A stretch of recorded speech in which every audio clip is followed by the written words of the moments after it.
Welcome to Fright Fix. My name's Sook. And my name's Celia. Hey, Spooky Celia. How have you been? I haven't seen you for 2 weeks. I know you've been on holiday and I've missed you greatly.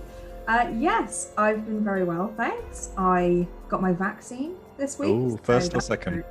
First. Pfizer? Pfizer, yeah. SM Stadium? No, Abingdon. Oh, okay.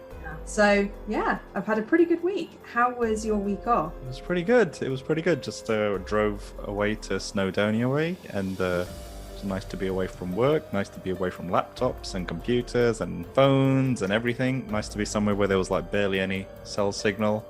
Yeah, digital detox. I like it. And now you're straight back in to the digital world. Yeah, it was nice to be somewhere where there were like no chain stores in sight, so no McDonald's, no Burger King, no nothing. It was all just local little quaint little stores. It was kind of nice. Independent shops, lovely.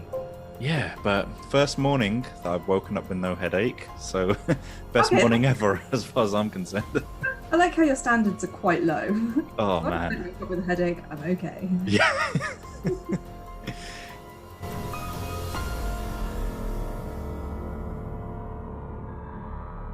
This week, we'll be reviewing the 2016 horror movie, The Conjuring 2, directed by James Wan, and it stars Vera Farmiga as Lorraine Warren and Patrick Wilson as Ed Warren. Find your Fright Fix anywhere you listen to podcasts and follow us on social media at Fright Fix Podcast. So before we continue, have to give you the obligatory spoiler warning. So if you haven't watched this movie, I mean, I don't know what the hell you're waiting for. It's a damn good movie. Just pause the podcast, go watch it, and then come back after you're done. Yeah, I do feel like if you haven't seen this, the Conjuring 1 and 2 and you're listening to a horror podcast, what are you doing? Shame on you. So, a quick synopsis. In 1977, the Hodgson family begins to experience strange occurrences in their home in London borough of Enfield. The paranormal activity is focused around Janet, the second oldest of 4 children. As Janet shows more signs of demonic possession, the story eventually reaches the Warrens, and their assistance is requested to prove whether or not Janet's possession is a hoax. They discover that the spirit of Bill Wilkins is only a pawn being manipulated by the true demon, the powerful nun who is seeking to break Janet's will and kill Ed Warren. Celia, what did you think? Wow. It's really interesting watching The Conjuring 1 and then The Conjuring 2 side by side, because I feel like you are quite invested in the story before it even starts, because we love Ed and Lorraine Warren, we love the storyline. So when I came into this, I was just excited to re-experience that journey. Yeah. So it was a nice kind of going in with a positive attitude. I thought, again, I love a good jump scare. It has some of the best jump scares and really, unique ones as well. And I also did really like, as I just said in the kind of mini summary, there was that interesting plot twist at the end that the demon is keeping Bill, the ghost, in the house rather than him wanting to be there.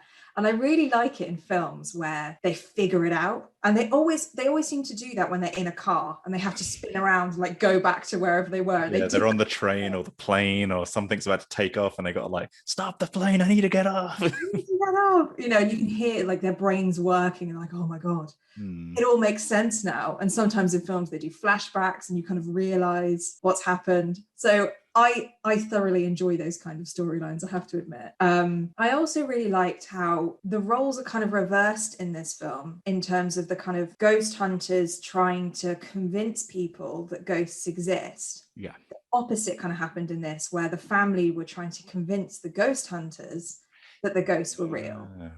Yeah. That kind of flipped it on its head, and you think that the people who would be most susceptible to the fact that they're a ghost would be Ed and Lorraine Warren, but they ended up being the two that were, taking a fairly long time to figure out that they were true. So I just liked that was a bit different in this ghost story. I also my last point was that I really liked that they used an old man as the main ghost, because it's really creepy and you can do a lot with that. And I do think if ghosts were real, and I am a bit of a skeptic, but if they were, that is what I imagine a ghost to be. An older person who has passed away, doesn't realize it, and is kind of stuck in the house. So it kind of hit that nerve of like, if it was to be true, this is the sort of ghost that I expect to be in a house. Yeah. There was sorry, just on a totally unrelated note, like when we were driving up to Snowdonia, like I generally asked Jess to prepare like a few scary podcasts or something we can kind of just listen to on the way. And one of the episodes we listened to, I couldn't for the life of me remember what show it was, but they were talking about this ghost in East London, in a town called Walthamstow, and the ghost. So the guy who was telling the story lived in a house in East London in the 70s or whatever. He's talking about that the ghost that lived there was like a racist ghost. Oh. So like when he'd moved out the house, everyone that lived there, like so in the 70s, there was, you know, large influx of like Pakistani families, and his friends that lived on that road would say like the families just didn't stay there very long. Just every few months, new Pakistani family. And apparently like it was like a racist ghost that was like making them leave. And it just kind of I just found it quite amusing how like then I'd watched The Conjuring 2, it being like an old man in there. It just felt like there's like a common thread. Like it didn't felt quite familiar in a way, kind of way. Yeah, it is. And that's that is what I'd think a ghost would be. Someone saying, get out of my house, you know, this is my house, not realizing that they're dead, or maybe realizing and refusing to accept or something like that. So yeah, what were your overall thoughts? Oh man, I thought this was like a lot scarier than the first film. I thought so, and I'm almost glad that they like went with an entirely different setting. Like it was very easy to fall back into that ghost house, haunted house thing again, which it kind of did. But the fact that it was not just like in a different town in America, it was like an entire different country. Yeah, moving from New England to Old England. Old England. Yeah. Oh, you beat me to it. Yeah, so I liked the Amityville opening. You know, it was kind of the Amityville thing was kind of loosely referenced at the end of the last film when Lorraine had said, "Oh, we got another haunting to investigate," and so, and I think they were referencing. Right, so it ties the timeline together. Yeah, and what I love about these Conjuring films is I think all three of them do it. But it's like the opening of the movie, it reminds me of like the James Wan movies, like where whenever you watch it, not the Daniel Craig ones, but like the ones prior to him, where the first 10 minutes of the movie were like just James Bond finishing his last adventure. Right, yeah. And this is how the Conjuring films feel like Ed and Warren's last adventure. You just catch them at the tail end of their last case, and then, you know, the titles, and then their new case starts. And I like that. It's kind of I mean, maybe because I'm a big fan of the James Bond movies as well. Oh, sorry if you can hear the dog barking in the background.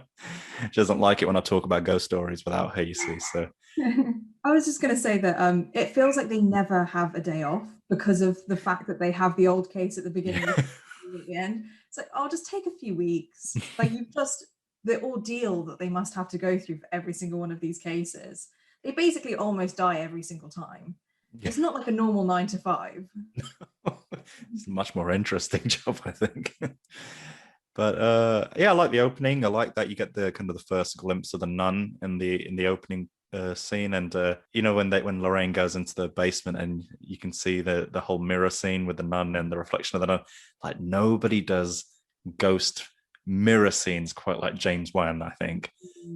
And it's almost like, you know, he's about to scare you and you're just waiting for it, and it always seems to be the split second after you thought it was going to be scary that it becomes scary. So he just messes with you. It's like, oh, that's a very distinctive jump scare. Yeah, it's almost like a mathematical formula with how many times the camera cuts back and forth before the actual thing appears. Like, or maybe I've just seen too many of these horror movies, but you can kind of almost predict where they're going to come. But still, it's always still quite scary imagery when it does happen. And I mean, everything, that opening scene just happens so fast. It's like, I mean, no pun intended, but it is at breakneck speed. And it's great. And funnily enough, before we'd driven to Snowdonia, we were coming from my parents' house in East London, and we actually drove through Enfield. Oh, really? Yeah. And I was like, when we were driving, I was saying to Jess, like, do you know what the address of that place, of that house? Maybe we can drive past it or something. Like, but we were like, and we were willing to take the detour, but there was so much traffic and we were already running really late. And so I said, just do another time. But the fact that place is real and exists and is very close to where I grew up, it's kind of oh, it's getting close to home. Yeah. So what did you think of the acting and casting choices in this film? Oh man, so Vera Farmiga and Patrick Wilson, I mean, I could watch those two all day, every day. Like I'm a big fan. They're like, as I've mentioned before, like they're like two of my favorite movie couple people like ever. Like I could watch if they made a movie every year, even if it was just like a short half-hour spooky movie every year, I'd happily watch it. They like can't fault them personally. Thought the supporting cast was great. Like the other investigators that were in the movie, like the person who played the Mr. Groves character, I think it's Maurice Groves or whatever. Yeah. Thought it was good. It's nice to have a supporting cast member that was fairly memorable. Thought the child performers were great. Now, I mean, one thing I noticed immediately, so this is the second time I watched the film, and the first time I think I was just too scared of the film to notice the smaller details, but this time around I just found it really difficult to, something about their accents just didn't. I knew you were going to say it. I knew.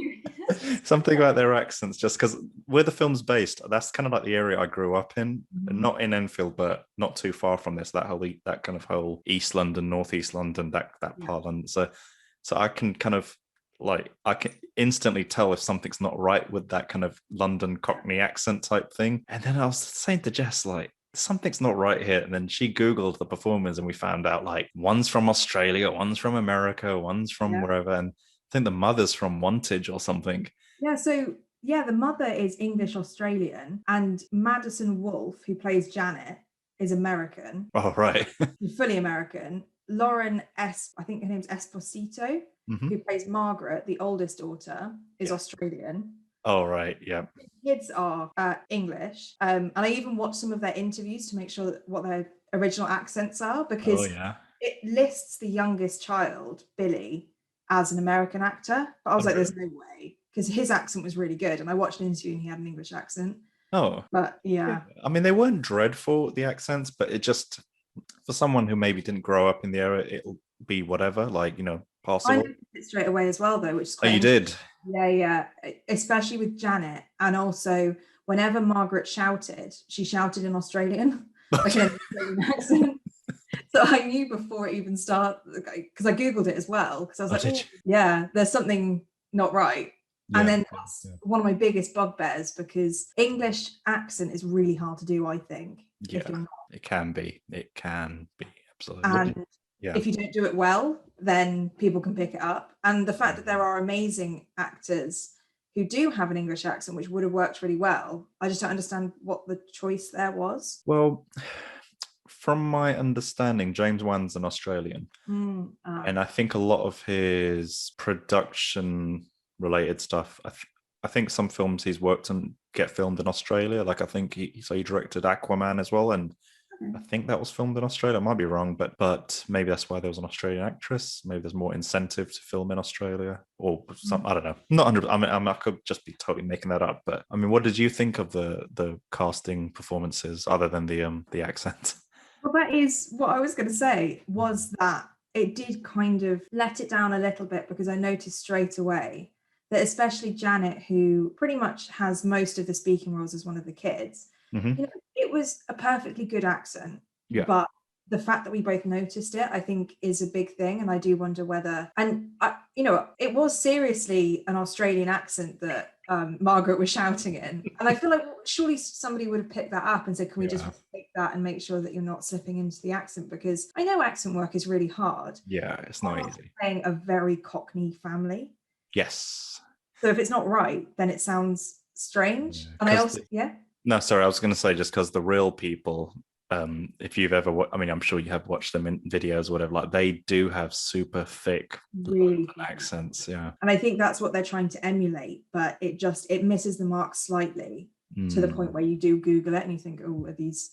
And what I found kind of annoying was that, so Patrick Macaulay, who plays Johnny, the third oldest child, barely has any speaking role at all, but he's English. And so I was like, they could have used him for like a few of the lines, maybe. Where his accent would have been perfect. But I do find that in quite a few films where somebody tries to do an English accent, and I'm sure it's the same if you were American. You could probably pick up if somebody wasn't American. Well, it's funny you say that, because like the number of times on YouTube comment section that I've seen people say in movie trailers, whoa, Christian Bale's English, or certain actors are like, whoa, they're Irish, they're Scottish. And just today, someone I read, whoa, Karen Gillan is Scottish. You know, I think it was like a Jumanji related video. So don't ask me why I was looking at Jumanji, but it's I think the Brits do American accents better than the Americans do Brit accents. But when Renee Zellweger did British when she did Bridget Jones, I was shocked that she was from Texas or wherever she was from. Yeah, that's a good point. I feel like some people can do it so well that it's more unbelievable because it's known as quite a hard accent to do. So if you do it right, it's the same with Hugh Laurie, because when he did what was that? Was it House?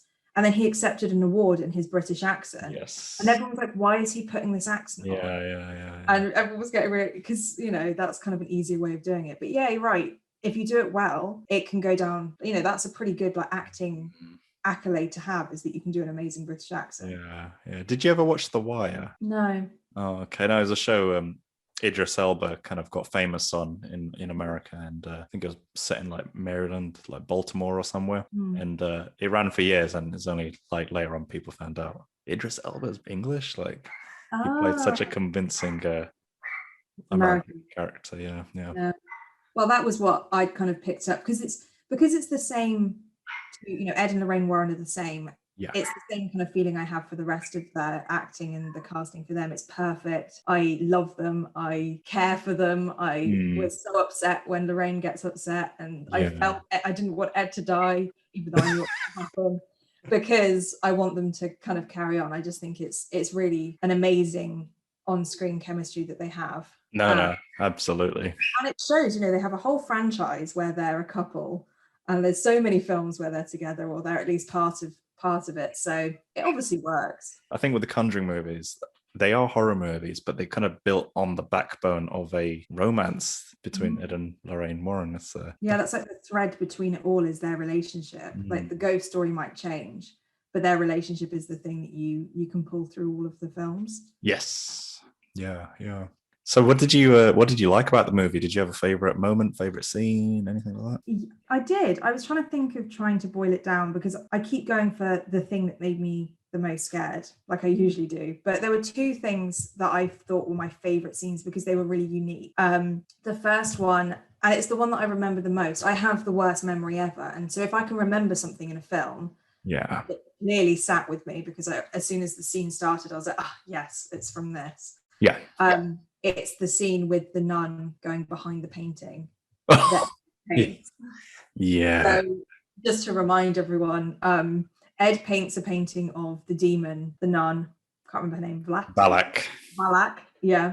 And it's hanging on the wall, and Lorraine's kind of stood looking at it, and a shadow of the nun walks around the room and goes behind the painting, and then these kind of blue pale hands come from the sides of the painting and push the painting forward so that the face becomes the nun and runs towards Lorraine. And because it was so different, I just loved it. I thought it was so interesting to do it that way. And how slow it was, that you see these hands and it pushes the painting forwards. I really enjoyed that. I thought that was a really unique take. And also that, like, if you had any painting in your house that was of the top half of a person, you could probably imagine these creepy little hands coming out.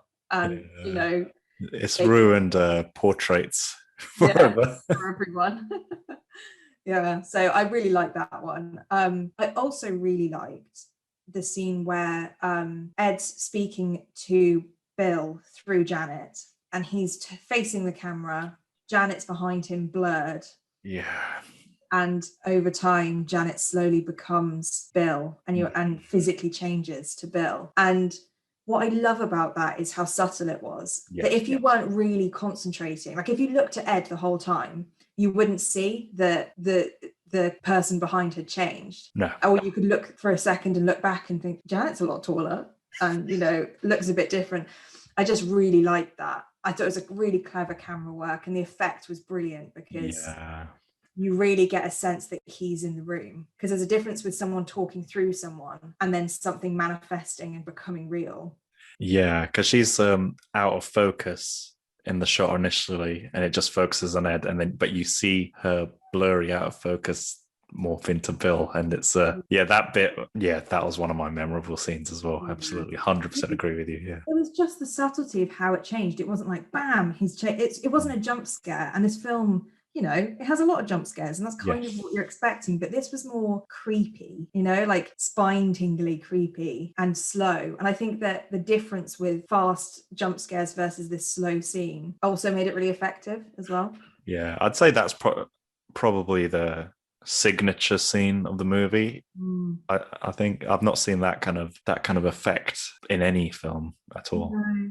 And I can imagine, the writers and thinking about how do we show a possessed person in a new way. We've done the voice, we've done like in the darkness, we've done full body apparitions. How do we push it a bit further and make it different? And whoever thought of that, I think was right, hit the nail on the head, because that is kind of what you think is when you turn your back that they'll be there. Oh man, you should definitely get Mike to try to sit through those. He'll get to those scenes at least. Never gonna happen. I was telling Suk before we started the episode that my boyfriend does not like horror films, and he got about 10, maybe 15 minutes through, and then he went, nope, absolutely not.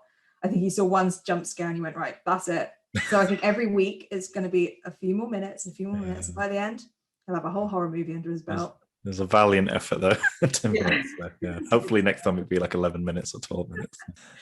So did you have a favorite scene? I think you summed it up really well, so I won't retread old ground, because I think you said it perfectly. I think we broadly agree on the same scenes, but I'll just mention just like random little things that I kind of liked about the film. Firstly, I personally love it when Hollywood does London. Everything is always grey, and London's Calling by The Clash always plays whenever they show anything in London, and there's always fog. And it's like, as far as I'm concerned, if an American movie, when they're doing London, if there's not grayness or fog or rain, like, it's not London. It's not London. Never going to be a sunny, golden hour kind of day. Or rolling hills of South Downs. No, it's going to be grey London, and everybody has a Cockney accent. Absolutely. So like, I'll tell you what, anytime I see like a Green Street sign, like, I always get super excited, because the Green Street was the name of the road that the house is built on, or the house, that the film's set with. And like, because Green Street was the name of the road that I grew up when I lived in London. Yeah, so not that Green Street in Enfield, it was a different Green Street.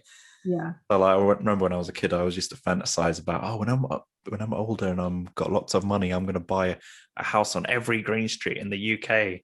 Like a Monopoly, like your own version of Monopoly. Little did I know there's a haunted house on a Green Street in Enfield or whatever. So yeah, you do all Green Streets apart from that one, because apart from that one, yeah. But I like this. When we first introduced to the family, something I really liked when the camera follows the family around the upstairs of the house and kind of shows us the layout of the house. Yeah. Nice small touch. Thankfully it's a very small location, so it's very easy to understand. And I think generally I kind of preferred this movie to the first, because Enfield in London is a lot closer to home where I grew up, so it's kind of kind of relate to it a bit more. And the house layout is actually not too dissimilar from the one I grew up in, so that's made it kind of even more creepier. Yeah. Oh, you're gonna have nightmares now. Yeah. You didn't watch it the first time when you were still living there, did you? No. Gosh, I moved out over 10 years ago now. Wow, because that would be very intense. I don't know how I feel about that. Yeah, like even the cream color rotary phone that's used is the identical one to I kind of grew up with. And wow, that chunky TV remote is, everything's just so familiar and creepy to, it's just added to it. And so the fact that it was a small house just meant everything was a bit more closer and a bit, the space is more enclosed. So whenever you do hear a noise or something, it's not like it's far away. Everything is close. Like all the ghosts and everything are close. When you see the little fire truck move down the corridor on its own, when the little boy sees it, it's not like the ghost is like far away on the other end of a long corridor. I was just gonna say, it's like the claustrophobia that you'd feel if you were stuck in that house. Yeah. And I liked the kind of so see with the old man, it's not like he was trying to kill the family. It was just like, this is my house, get out of my house, kind of like, I like that, and that whole kind of simple rocking chair, just moving backward and forward. It just felt very domestic and very England, and I kind of liked it. It's just Yeah, it's quite a polite ghost in terms of like, it wasn't trying to kill anyone. It was being very mean, but he wasn't going to go as far as to say that he was going to kill everyone. Yeah, and another kind of clip or whatever that I liked about the movie was, the scene when all the crucifixes turn upside down. Like that is such a trailer moment, like the kind of scene that you'd seen in trailers. Like that was just so cool, and something not really related to any particular scene, but when Jess and I were talking about it afterwards, when we were debriefing after watching the movie, I always end up forcing these debriefs where we like, so what did you think of the film?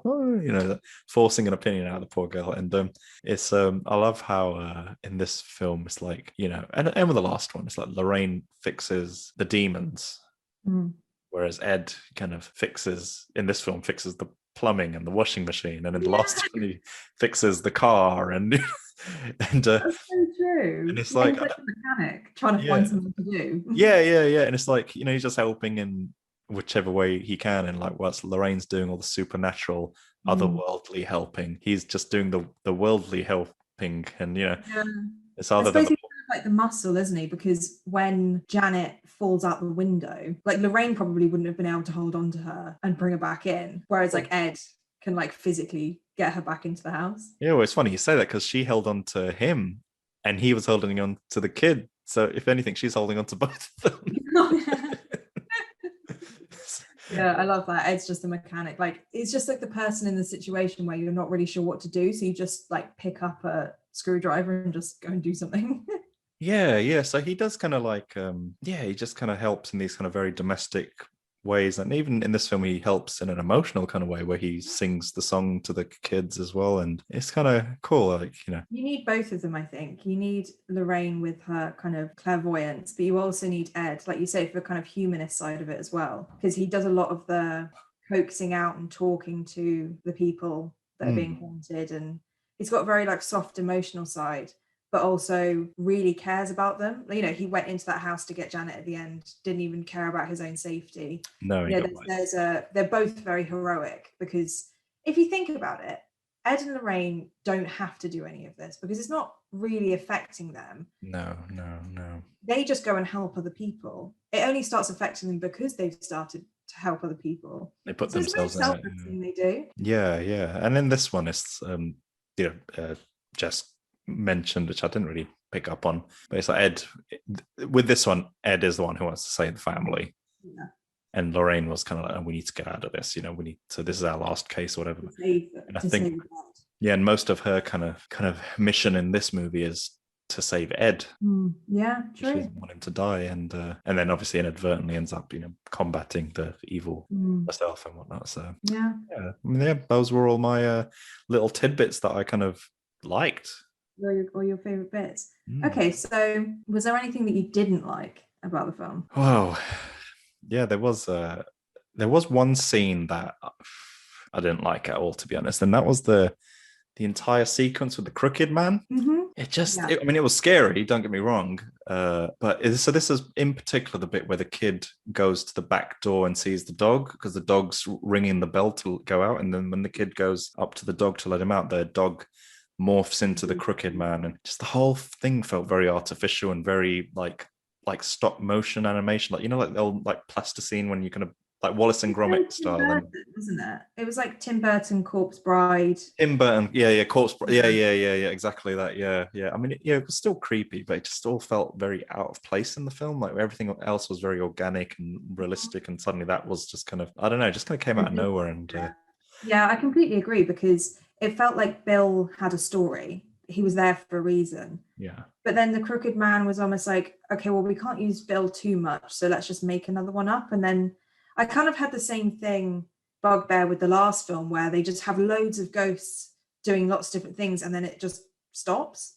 Yeah. And it's like, well, did you need all of those, or could you focused on one and made it really, really impactful? Yeah. They're not addressed afterwards, are they? And I think with the crooked man, I'd heard that there's a movie commissioned called The Crooked Man, which is based in this universe. There's going to be another villain.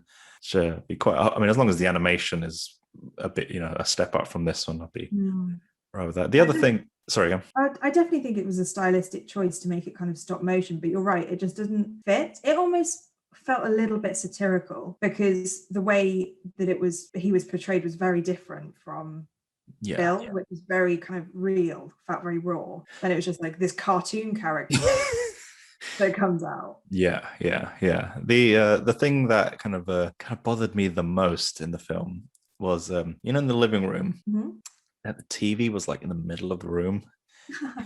and it's like every home I've been to in my life in London like has a TV, or anywhere in the world that has the TV like butted up against a wall or a corner or something. It's so right. I didn't even think about that. And the fact that it was facing a window is kind of like those big glass. What's that, sorry? Feng shui is just all off. No, it's just like those big TVs had like glass screens, and they used to reflect so much light when you point it to a window. Like, I don't know if you you probably do remember like those bigger screens, and it's like makes it impossible to see. And it would have made more sense to have the TV in the bay window. And I love that's the thing that annoys you.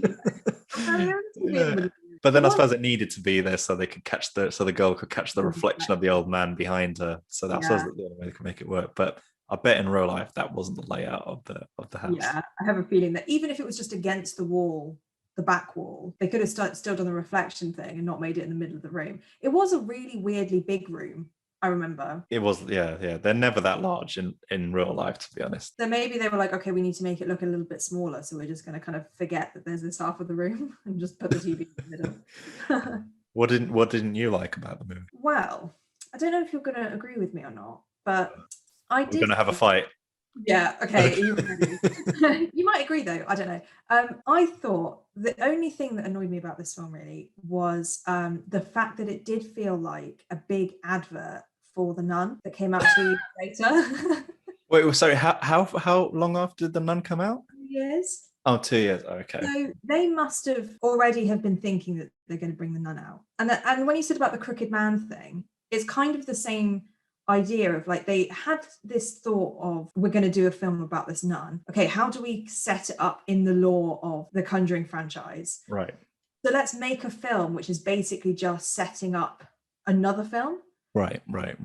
If you know what I mean. So it was like, sure. You're setting up a villain or a ghost for another film, but not focusing on what that villain does in this film. So like it could have been Bill the whole time, and he could have ended up being a demon that was really, but then because I knew that the nun was coming next, it was almost kind of annoying me that okay. You know, I feel like the first time I saw it would have been fine because I didn't know, and then you'd be like, oh my god, they're making a film out of it. But it was quite clear that they'd already thought they were going to make a film out of it, so they just used it as a tactic to make us scared of the nun before it came out. Interesting. Yeah, I can totally understand why that would annoy you. I mean, I didn't think about that at all, but I know in other movies, especially superhero movies, sometimes there's the odd one where it's entirely just setting up a sequel more than it is focused on its own story.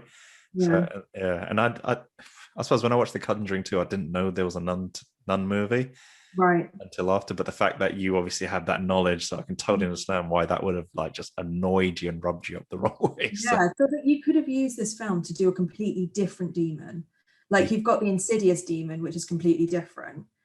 Like you had an opportunity to do something very unique, and you're going to have a nun film, you could set it up then, but you know, it's not that bad. And with the Crooked Man as well, if they were thinking about doing a film, it's almost like they put it in the Conjuring to advertise it, and that's why it doesn't really fit. Well, it's like Annabelle in the first movie. She's only there for the first like 5 minutes, and then I mean, there's like a whole 3 other Annabelle movies. And she always pops up, doesn't she, in the background with the glass case, absolutely positively do not open or something. I think that's the thing with these Conjuring movies, which I can understand why it would annoy people, but in a weird kind of way I kind of like that it's its own kind of, I hate the phrase shared universe, but it kind of shared universe. That is what it is.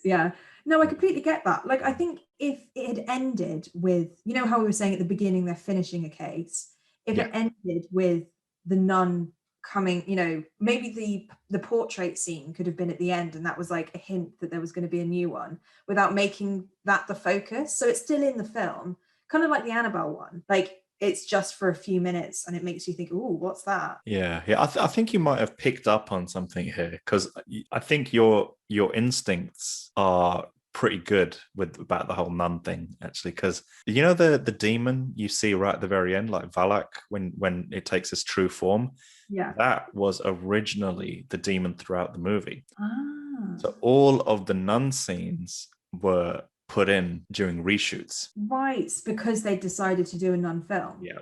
Well, I don't know if it was to do. I think the nun film came afterwards, but I think it was something to do with they wanted to expand on like Lorraine doubting her faith. So they Right. wanted a kind of a religious kind of figure to be the demon.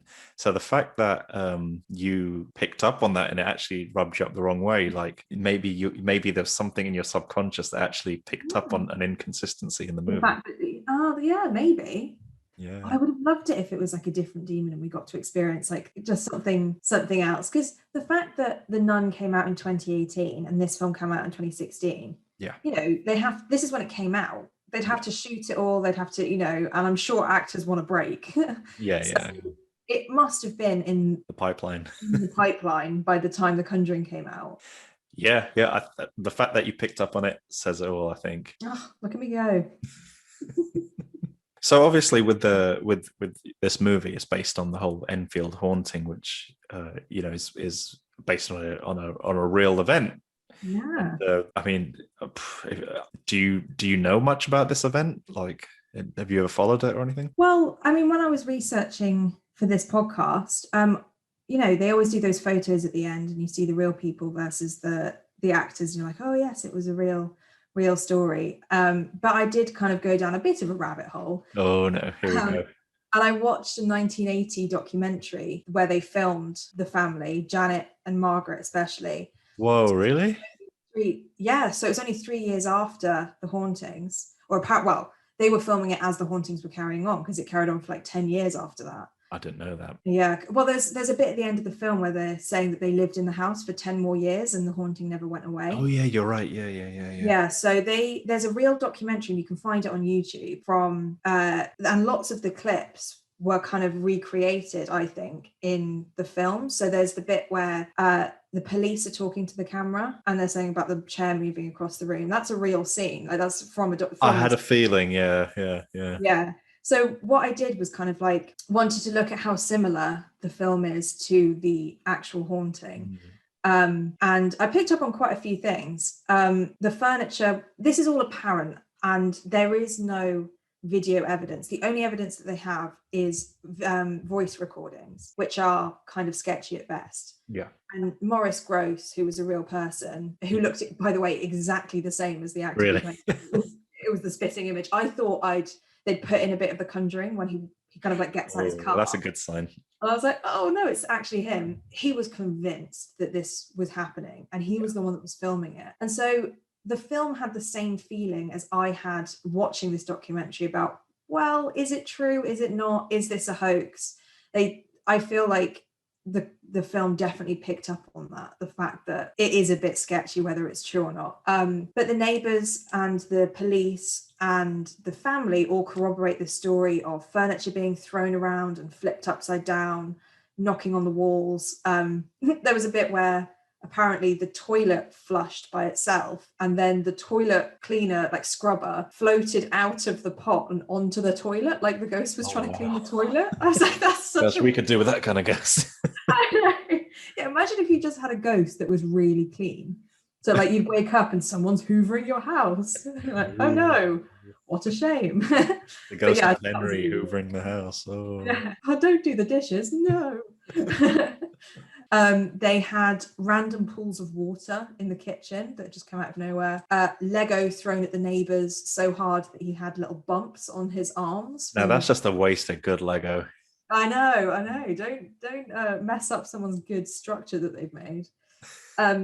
The chair sliding in front of the police apparently was true. Yeah, I'd heard about that actually. Yeah, the fact that the police had witnessed that, and that's not a joke when police kind of. I know, and she signed an affidavit saying that it was true as well. Goodness.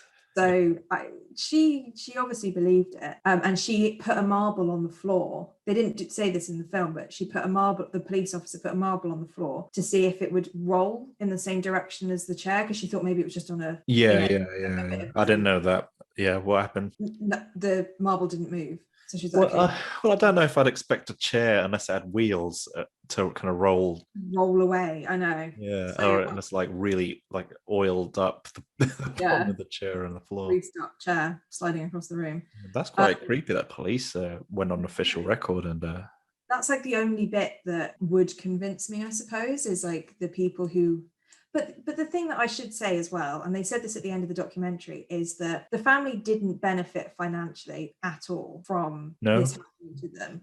they didn't And make money from interviews and stuff they like that. didn't No? make- Well, from this interview, they didn't. Yeah. So that's what they say at the end. They're like, there was no financial benefit for them for this documentary. And I think that was the main documentary that happened about this. Yeah. And also that they were ostracized by their community Oh, man. as well.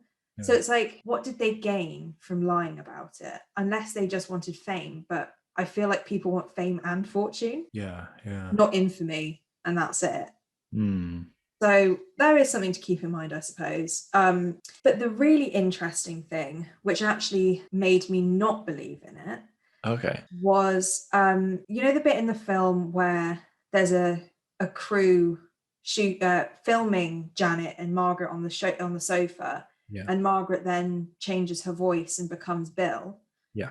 That's actually filmed, and you can see that. Yeah. But it's just so weird. You have to watch it. It's like Margaret's not scared at all. They're just having this conversation between Janet and Margaret. And then all of a sudden, Janet starts like growling and makes a really, really guttural, low sound, and then kind of becomes Bill. Yeah. And they don't bat an eyelid. Margaret doesn't even. But the kids don't react. She just doesn't. She just carries on talking, and then she starts communicating with Janet as Bill, because they were talking about how many possessions there were. Oh no. Janet was like, "Oh, there's 3," and then Margaret was like, "Oh, there's 10," or something like that. It was just really weird that they hadn't stopped and been like, "Is she possessed? Is she not?" She's just started speaking in this really weird voice. Yeah. And Morris's kind of argument was that no child could make that noise for such a extended period of time without hurting their vocal cords. But you'd have to, I mean, everybody should kind of watch this if they want to, because it is really interesting. But I do think somebody could make that noise. It's just a really low voice. It's really creepy, so creepy. But it's not necessarily that piece of evidence that you need to be like, yes. Yeah.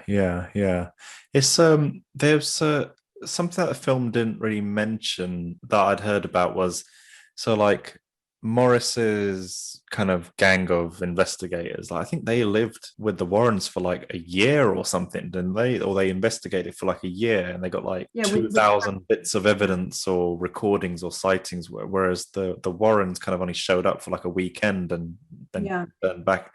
I think a more interesting movie would have been following Morris Gross's adventures in the house. Yeah, because I bet there's a story there. I bet especially if he was there for like, I don't know, a year or whatever. Yeah, and he got a lot. And there was one bit that was quite funny. There was like a recording that a slipper was thrown across the room, and you can hear it thudding against the wall, and everyone's like, oh my god. And then Janet's like, oh no, not my slipper. Why do you care that it was your slipper that went flying across the room? She's like, where's the other one? It's like, I would not care about my slippers if it just got thrown across the room. I just thought that was really funny. Yeah, I've seen some of the pictures for the case, like where you see like the girls like allegedly being flung up in the air or whatever. But they just look, to me, to my untrained eye, it just looked like a girl jumping off of a bed and being caught, filmed midair, like just the pose and everything. Like nothing about the position of their limbs suggests that they're being held in the air or being thrown in the air. Yeah. It's just it's a bit of a weird one, this one. And it's quite, I think the film deals with it quite cleverly about the whole hoax aspect of it, and how throughout the movie Ed and Lorraine don't see anything up until, because I think they I think everything up until the bit where they're asked to leave, or they say, we think this is a hoax or whatever, or we need to leave or something. I think there's something like they believe it, but they don't have enough evidence, so they have to leave and just leave the family. I think everything up to that is accurate-ish, but I think everything after that, about the whole window scene and falling out of the window scene, I think that's just fiction and manufactured, right? Yeah. But up until that point, I did notice this time the film was very clever about it, because they don't directly show Lorraine or Ed witness anything. Because even the bit where Ed's down in, fixing the flooded basement, he doesn't notice anything. It's the mum that notices everything. And even all the other bits about where the girl gets locked in the bedroom and the Warrens wake up at night and, break the door down or whatever. So I thought the film obviously still used artistic license where it could to have all the scares and everything, but they kind of almost maintained enough distance between the Warrens to where it could flip the other way around and say they didn't see anything themselves. It was all based on what the girls had said. That kind of ties into a lot of what the skepticism about the whole incident is. Absolutely. I think you're completely right about you could take the bit before they leave as kind of like the true story. Because all of it is word of mouth, and like I said, tape recordings, voice recordings, which is very easy to fake. They have loads of evidence, and I'm kind of putting that in quotes, of having full-on conversations with the ghosts through knocking. So 1 knock for no, 2 knocks for yes, or something like that. Yeah. And you just can't prove that. And they keep saying, this is evidence that, and I suppose that's kind of what they show in the film as well, is that they are absolutely convinced that it's true.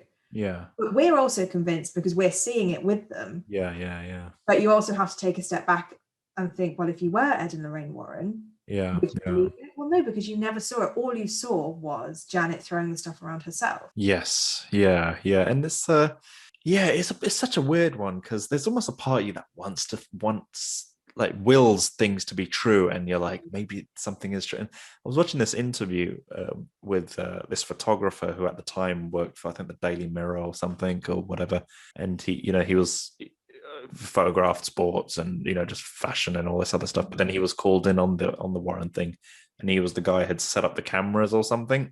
Right. And he just seemed like a normal, well-adjusted guy, But he started saying, like, we were in the room when stuff started getting thrown around. He saw it with his own eyes, and there's something about, I can't remember what it was. Was it sorry, I've got it written down. Was it the Lego or something? So when the toys were being thrown around, that they want something the movie didn't mention was that the toys were like red hot when they were being thrown around. So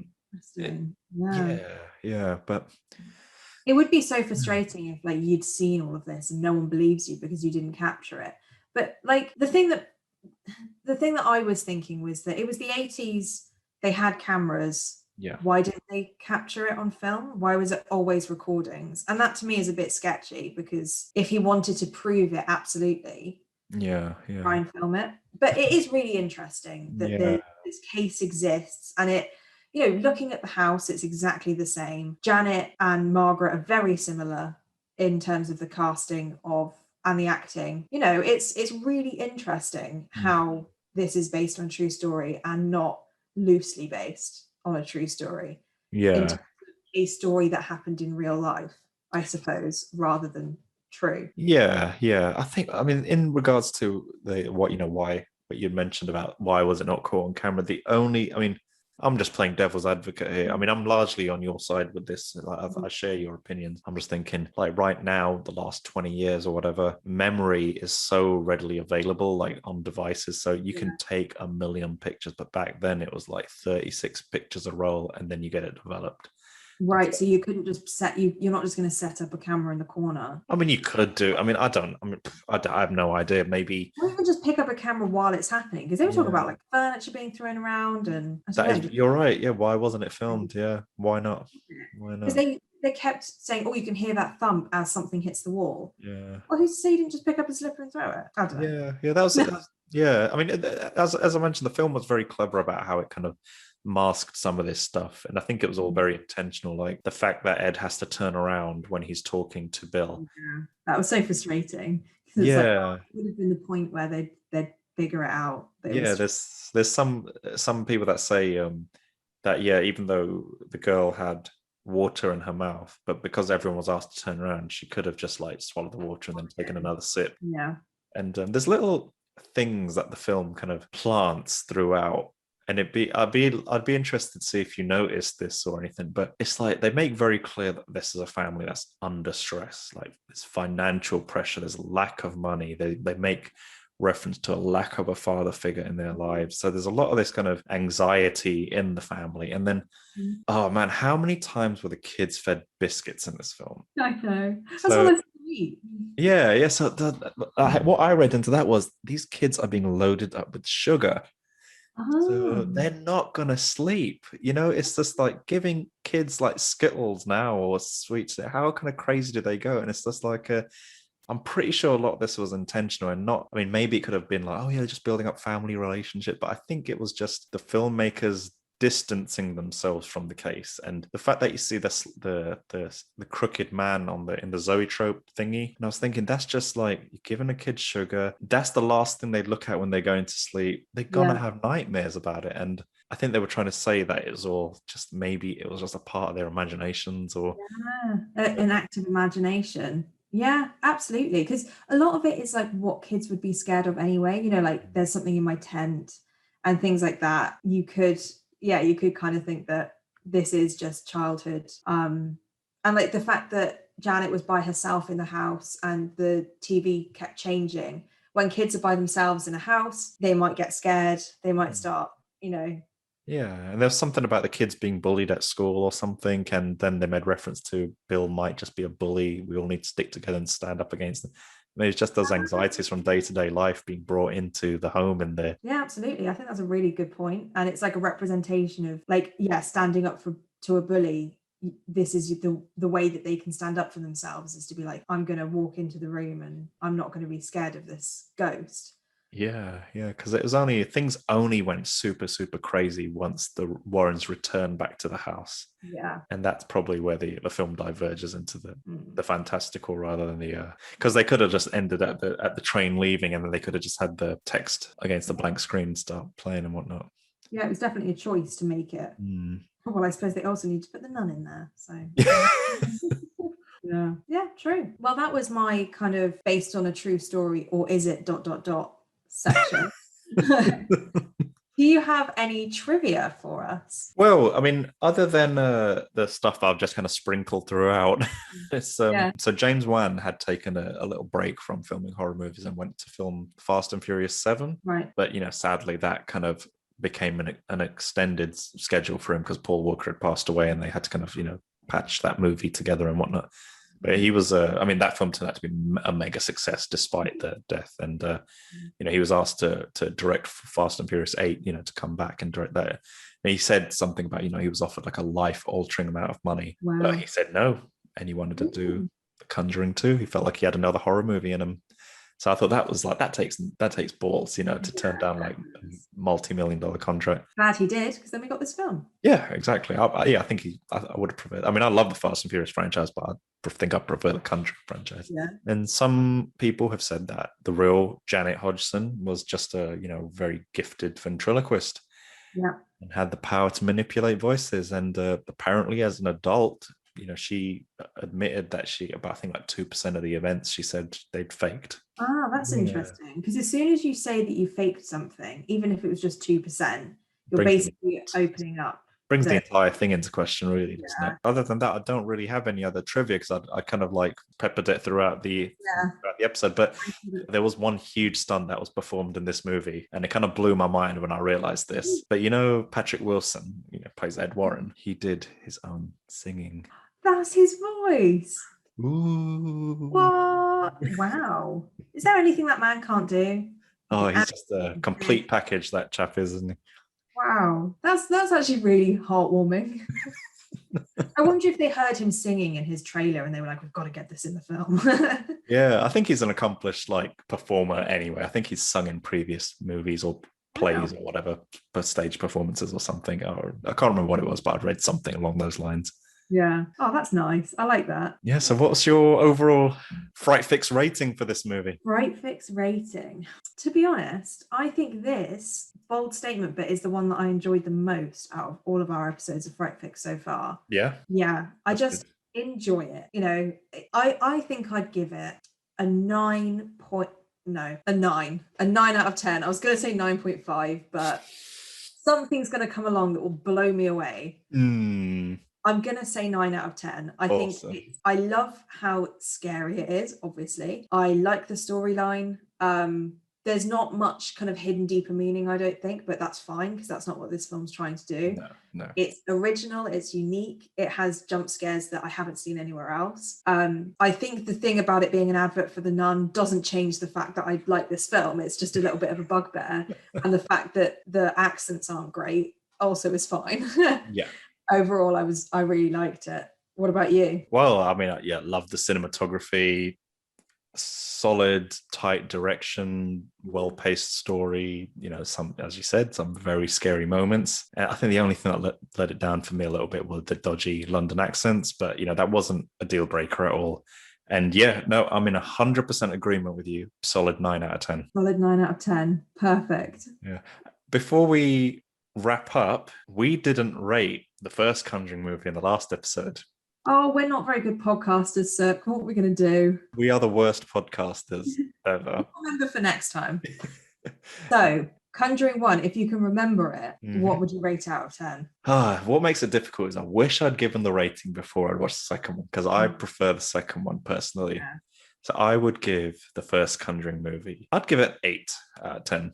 Okay, yeah. That's good. I feel the same. I wish I'd rated it before. I didn't like it as much as this one, obviously. And I did have a bit more substantial things I didn't like about it in terms of the story and the fact that it just kind of ended and I didn't feel like it had finished off the story properly. And I was left a little bit like annoyed almost. Yeah, I remember. Yeah. So I think I'm going to give that one a 7 out of 10. That sounds fair. Yeah. So 9 out of 10 for this one, 7 out of 10 for the first one. Fantastic. And next episode, we'll be talking about The Conjuring 3. Which I haven't seen yet. So this is going to be one of the only films that we've done so far that I haven't seen before. So I'm really excited to give a review that's like, you know, completely unbiased from a past experience, but also just watching the first two, being really in the Conjuring mode, you know? Yeah, in the flow. Exactly. Yeah. So this will be my second time watching it. I think I will watch it again because I can barely remember any of it now to write enough notes on it. Yeah. So.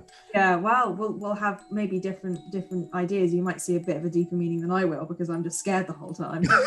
But we'll see. We'll see what happens. If you are how I think you are, I think you'll be okay.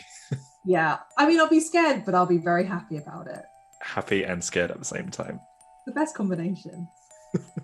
We hope you enjoyed this month's Fright Fix. Join us next month as we'll explore a new horror film. We will be posting the movie a few days before the podcast episode is released on our social media, so be sure to follow us at Fright Fix if you want to watch the film ahead of time.